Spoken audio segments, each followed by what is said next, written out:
Good afternoon, and welcome to Inside Politics. I am Iniobong Iwok. Hello. After 10 years at the helm of Nigeria's electoral body, Professor Mahmood Yakubu has officially stepped down as chairman of the Independent National Electoral Commission. Also yesterday, May Agbamuche Mbo, a seasoned legal expert, has assumed the role as acting capacity of INEC Chairman. Yakubu's tenure as INEC Chairman ran from November 2015 to November 2025, making him the first INEC Chairman to complete two full tenures. Over that period, he presided over the 2019 and 2023 general election and numerous off-cycle polls.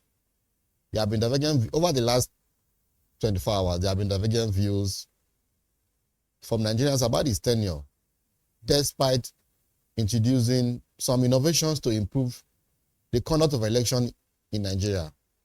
Over the last 10 years, critics say his tenure will be remembered for controversy, especially technical glitches and delay during high-stake elections. Of course, most especially the one that comes to the mind of everybody, me and you, is the one that happened in 2019 general election. So joining me today on the program to assess Yakubu's tenure as INEC Chairman is Adewale Bolaji. Is a lawyer and national ESCO executive of the Action Democratic Congress. And I also have with me Olalekan, a political analyst all the way from Port Harcourt, the River State capital. Good afternoon, gentlemen, and welcome to the program. Good afternoon, and thanks for having me. Yes. Hello, lawyer, are you there? Thanks for joining us. Sir Bolaji Adewale. Good afternoon. Oh, you're joining us all the way from London. How is London today? How are you feeling? Good to have. Good. It's been a long while. I spoke with you last. We thank God. Okay. Yakubu has finished his 10 years in office, 2 terms. He's the first INEC chairman to assume that position twice. How do you assess his tenure? Sabalagi, now, you are a politician and you are still the Lagos State chairman of the ADP.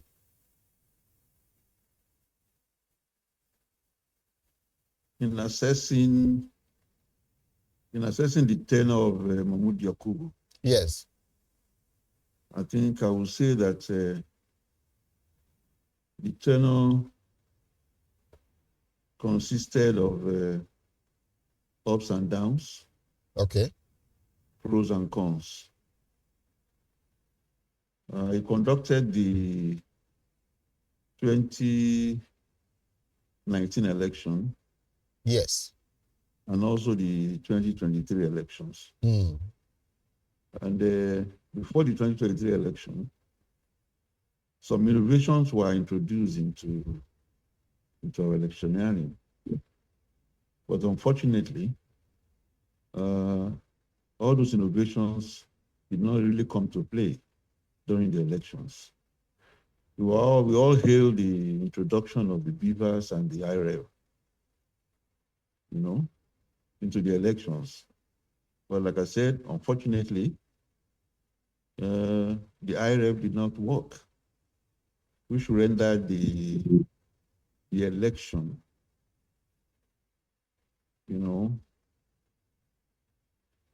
very unfree and unfair in the eyes of many Nigerians.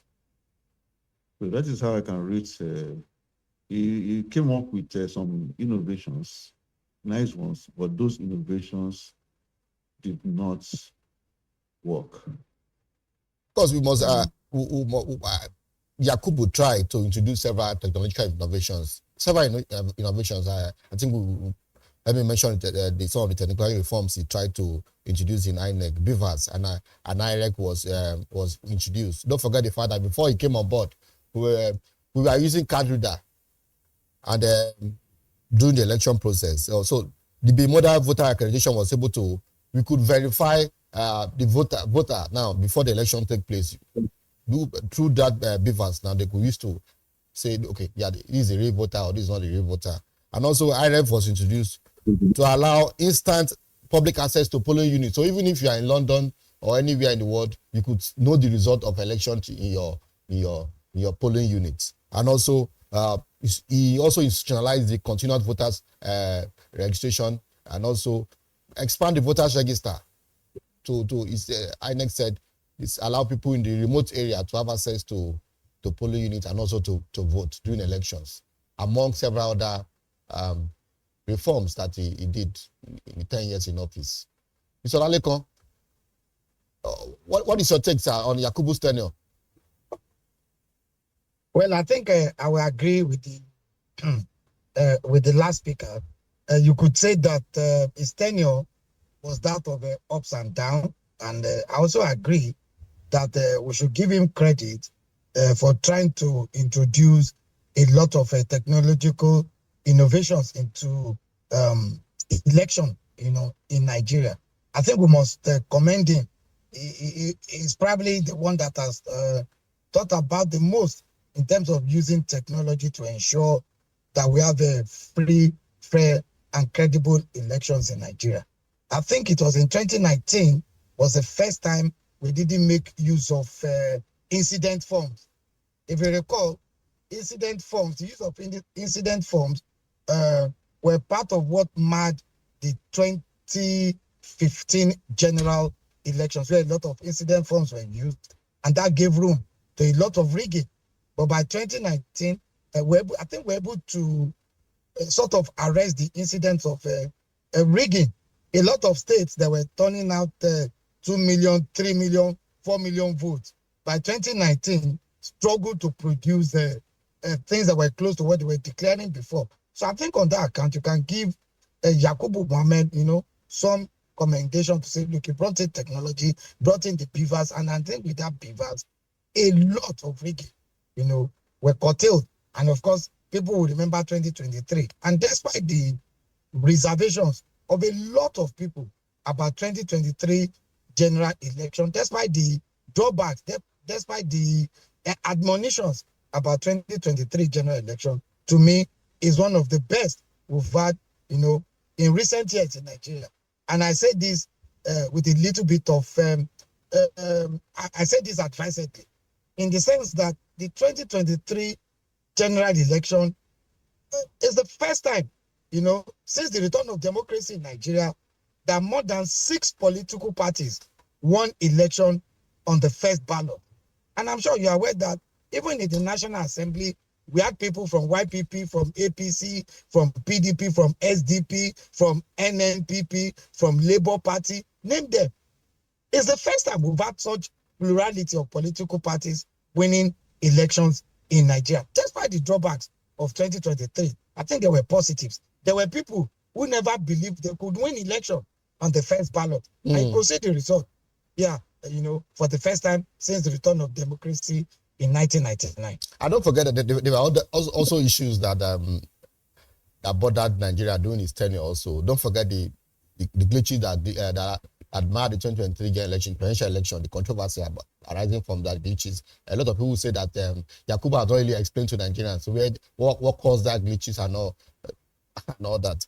And although they published their report about the conduct of that poll, but some analysts are not satisfied, or stakeholders are not satisfied with what INEC said actually caused that glitch for the presidential election result not to be transmitted, just like he promised Nigerians. Of course, logistic issues were some of the things that my election several times during his tenure. These are issues that have always been there over the years when it concerns election in Nigeria. But we saw that several times. It's obstacle election and also general elections. Election material got to the polling unit late. And also security challenges. Security challenges have been there and have been called. These are issues. Recall in 2020 general election, we had that problem in Lagos State where in the governorship election, where a lot of people could not vote due to fears of harassment and voter intimidation. So those are issues that plague his tenure. And public dissolution, the voter apathy became something that was common, to 26.72% the turnout in 2020 general election. Then we had 35 move away from 35% that we had in 2019. So apathy was an issue during his tenure. Hello, Mr. Adewale, are you there? Yes, I'm here. You are a politician, and you deal directly with INEC oftentimes. So I know in Lagos State there's always been complaint about the role of INEC or the performance of INEC. What were you not satisfied most about his tenure, especially as it concerned the performance of the resident electoral commissioners in Lagos and maybe some other states? You are in Lagos, yeah, especially as concerned Lagos. Well, like I said earlier on, when I opened this interview, yes, my only disappointment with INEC at the last election was the fact that the IReV was not contended with. It did not really come to play, and let's say it was useless entirely because that was what gave people the confidence, the hope to believe that the election was going to be free and fair. But even if the election was free and fair, the people will not know because the IReV disappointed them and nobody was really sure of what the results were. Okay, although you could say that at the presidential election, for an opposition party to win in Lagos State, for instance, shows that the election was fair and credible. But at the same time, you cannot say that about the election during the gubernatorial. Yes. Because we all know what played out. And what played out is about to play out again in the forthcoming election with the threats being thrown here and there by the NURTW, okay, threatening voters to vote only a particular party, and that anybody who does not do that will be dealt with. So although that is something for the security agencies to deal with, but assuming that the IReV really worked, if the IReV really worked, people will have more confidence, and that will even take care of the voter apathy country. It borders. It brings me to the question about what you just said now. Although the NURTW chairman have actually debunked that, he said he didn't say so. There are so many information flying around that he was invited by the DSS. We don't know how true it is. I have not seen the video, but stakeholders have called for that there should be punitive measure to check electoral offenders, and that is the major problem we have. One of the problems we have, in which INEC should probably do better. Ezekwesili, speaking at the electoral reforms webinar that was held some days ago, said there was a need for INEC to have some more powers for the control to direct security agencies during the conduct of election. That INEC should be given powers for the security agencies to be answerable to them during the election process, and there should be a way, there should be a form of a mechanism should be set in place where electoral offenders should be punished. Of course, you agree with me, just like you said now. Where if these kind of things are happening and nobody is punished, it will continue to reoccur. How do you react to what Ezekwesili said?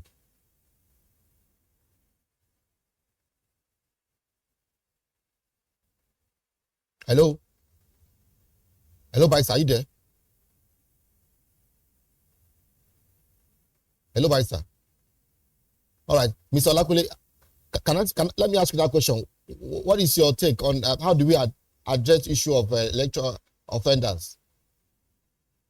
Well, to me, it should not be the responsibility of INEC to pursue electoral offenders. The core responsibility of INEC is to conduct election. INEC is already burdened with the responsibility of ensuring that we have free, fair, and credible elections. And to me, INEC should just concentrate on its core area of responsibility. If you are saying, look, let's get electoral offenders punished, that shouldn't just be, let's even assume and agree that we should transfer that responsibility to INEC.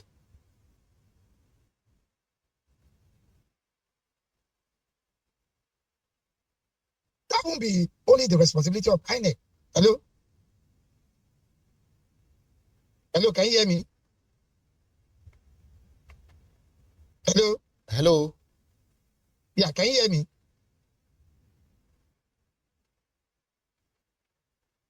Hello, can you hear me? I hear you. I hear you. Yeah, continue. Okay, so I was saying that, look, if we are saying INEC should be charged with the additional responsibility of prosecuting electoral offenders, what about the judiciary? It means that we should be carrying out fundamental reforms in the judiciary. I'm sure you're already aware of how the judicial system works in Nigeria. Some cases are in the court for 5 years, for 6 years, for 7 years. So will INEC not be burdened with prosecuting somebody for 5, 6, 7, 8, 9, 10 years, when INEC should be concentrating on how we can get our elections right in Nigeria? To me, we should create probably a commission, an Electoral Offences Commission, that should be saddled with that responsibility. Maybe we add that responsibility to maybe ICPC or maybe to EFCC. Maybe we can add it to the responsibility of the police to prosecute election offenders. That should be the responsibility of INEC, if you ask me. It means that we are not giving them additional responsibility. Excellent, sir. Your response has been excellent. I want you to ask Mr. Adewale, who is a lawyer, because we saw what are you still there, sir? Yeah. Okay. Hello, I mean, Mr. the barrister. Is he still there with us? I'm with you. Okay. We saw what the Supreme Court said about the INEC introduction of IReV and some other innovations in the 2020 election, judging from the controversy that arose from the candidate who took them to court, to the tribunal. Supreme Court said that those introductions were just they were unconstitutional, and they were just the INEC it was INEC, the only INEC that has the power to make these introductions, but then that they were not constitutional, and they were just there to back up the electoral process. What is the future of these innovations if the court is saying that, or based on what the Supreme Court said? IReV and all that. You just complain about now that the election results were not transmitted, presidential election in 2020 elections. So stakeholders have been calling for reform ahead 2027. Do you have any fear going forward? Well, my own stand on that issue, the Supreme Court has pronounced on the position already. So it's not for me to say otherwise. But my humble opinion is that if INEC knows that it will not abide by its own guidelines and provisions, it should not bring the guidelines in the first place. We all know the billions of naira spent on the procurement of IReV materials and equipment. And at the end of the day, we all know the story. So if INEC knew that it was not going to follow up with the guidelines, for the election, then you should not tell the whole world that IReV is going to play a part in the election. Tax ahead for the next INEC chairman for you. What is the tax ahead for the next INEC chairman? Our time is almost up. What do you think the INEC chairman should be his immediate priority now? Please, I didn't get that. I mean, the next INEC chairman, the appointment of INEC chairman, a lot of people have called for that. The process for the appointment of INEC chairman should be changed. The position should rather be advertised, and or stakeholders should nominate. What is your take on the appointment of INEC chairman, and also what should be his immediate priority? I believe the next INEC chairman should be the Also, what should be his immediate priority? I believe National Assembly should even come in at this point. Okay? I think they should legislate on whether BVAS and IReV or any other technological innovations should be used. It should be in our laws. If that is entrenched in our laws, then INEC will not be able to dodge the responsibility of using or the failure of IReV or any other technological innovation. If it is not part of the law, that is why INEC, the Supreme Court will pronounce that it was INEC's guideline, and INEC would decide whether to use it or not. It was not the law. But if it is made the law, then INEC will be able to judge. So, and I think that should be the position. Mr. Ige, let me come to Mr. Ige. Mr. Ige, what is your take on the appointment of the next INEC chairman, and what should be the immediate task? 1 minute, please. Well, okay. His immediate task is that we have 2027 general elections, coming just ahead of us, and he needs to look at what the immediate past chairman, has done, and he needs to make improvement. Nigerians need a very credible 2027 general election. Whatever technology he can bring, whatever he can do, he needs to come up with it fast so that he can earn the trust and the respect of Nigerians to conduct 2027 general election. Fortunately for him, he has elections coming up in some states just before 2027. That will probably be his testing point, and he needs to assure Nigerians he has the credibility and the capability to deliver on general elections. The INEC chairman now, controversy, stakeholders are calling for that this process should be changed. The president should not appoint, should rather stakeholders or that process should be. What is your take on that? Well, the Constitution says that it is the president that will make the nomination. Then it means if stakeholders are saying the president should not make the nomination, then we need to alter the Constitution of the Federal Republic of Nigeria. It's clear, it's in the Constitution. Who has the right to make the nomination? It is the president of the Federal Republic of Nigeria. I think he has to present it to the National Council of State, and of course, he will also have to send it to the National Assembly. All right. Let me get the view of just 1 second from our guy in Port Harcourt, Kelechi. You've been with. Sorry, we couldn't take your opinion. What is your take on what is happening in Rivers State? The governor had a meeting with the camp of Nyesom Wike some days ago. What is the situation of things now? Are we like there is peace now in Rivers State? Hello, Kelechi. Hello, Mr. Kelechi, are you there?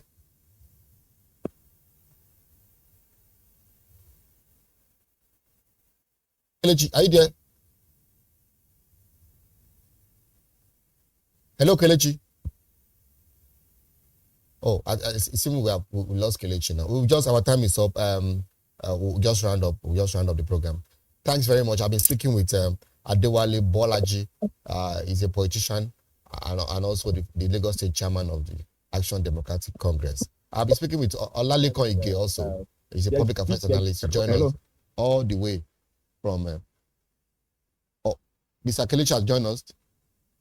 Hello, Mr. Kelechi. Can we just hear from him for 1 minute? Are you there? Hello. Oh, we seem to.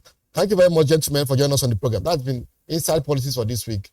My name is Iniobong Iwok. You can watch our previous edition. Just go to your YouTube channel. Drop your opinion and comment. And like our editions. Good afternoon. Thanks for tuning in to BDTV.